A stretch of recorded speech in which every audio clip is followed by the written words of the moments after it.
When I was a young single guy, no bows on the horizon or anything, one of my mentors was talking about how that he had just had his daughter like in the earlier weeks, and so people had started getting him gifts, and it would always have his name on it, but it unwrap it and it's something for the baby or something for the mom. And he was talking about this in kind of a humorous manner, a semi-humorous manner, of that when you're a single guy, that you don't really get a whole lot of gifts. You might get cash here thrown at you on a birthday or something, but people don't buy you stuff. When you get married, people will start giving you things that are actually either one of two things. Something they think you're insufficient about, like they'll give you a book about how to be a better husband when you didn't ask for one, or they will give you things that are actually for your wife. Things that maybe she's asked for, maybe she hasn't, but they're for her, like towels and things. Then, now that you're married, once you move like out of an apartment into a house, you put down your first down payment, you've got a mortgage, you move into that house.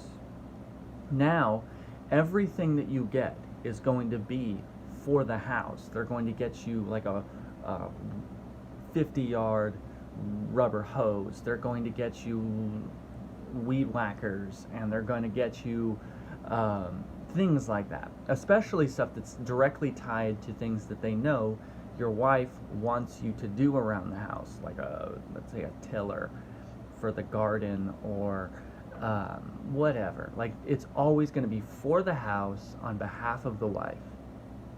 And then once you have your first child, everything that you get is going to be for that child.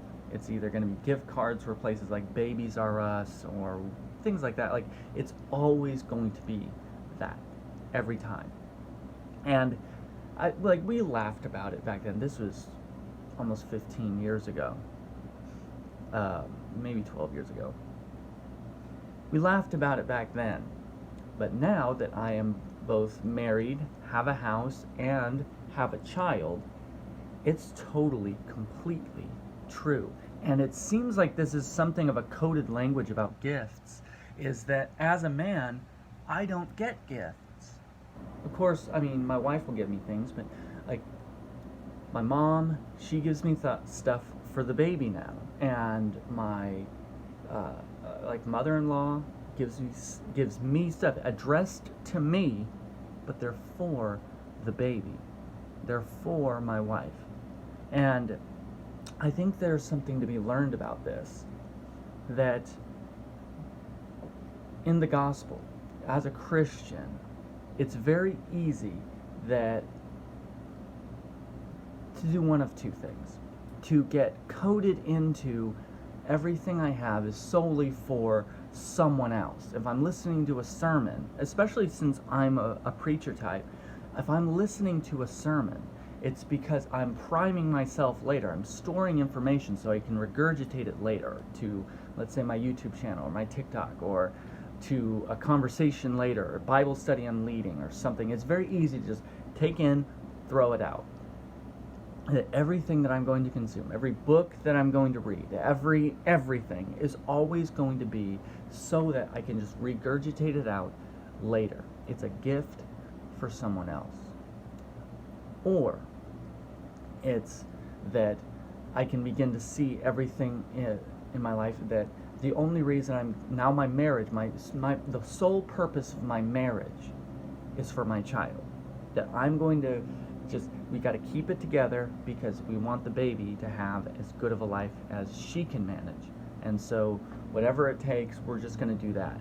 And that seems noble, but it clearly, it neglects the purpose of what marriage is. And that's that marriage is much horizontal, where loving the other person for the other person. It's supposed to be vertical, where you're looking up vertical, where it's supposed to represent Christ and the church. That as we grow together, we become more like Christ and his bride, the church. And then it's downward vertical, that yes, it does provide a safe healthy place for a child to grow. But if you focus on any one of those things in its exclusion, then you end up missing all the other really amazing, beautiful things that are there as well. In the same way that if you focus just on one color of the spectrum, you miss all the other beautiful colors out there. So I think it's something, obviously, I'm still wrestling with, and it's something that I'm still kind of dealing with as an individual, like trying to grow, figuring it out as I go. But you didn't like, there are no accidents or coincidences. If you came across a sermon, you came across a video or something, that's as much a gift for you from the Holy Spirit as it is that you would use that as a gift for someone else. And in fact, if you don't internalize it first, you don't digest it, and you just simply just regurgitate it back, like if you don't digest it yourself, you're actually making yourself more vulnerable to spiritual failing, because it's not actually getting into you, and that's what's going to seed the state of hypocrisy that allows things like money mismanagement, sexual impropriety, things that have torpedoed so many Christian church leaders throughout history.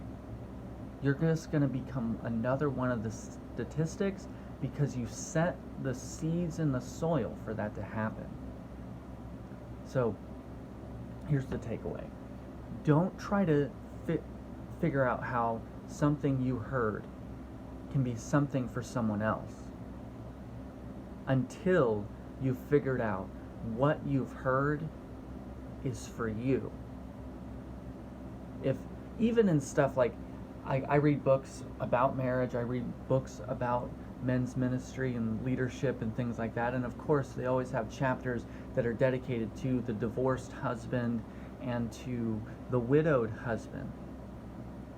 And I'm not divorced and I'm not a widower, but there's still things to be learned from that, either preventative or just as case study that I can learn, that I can use and value.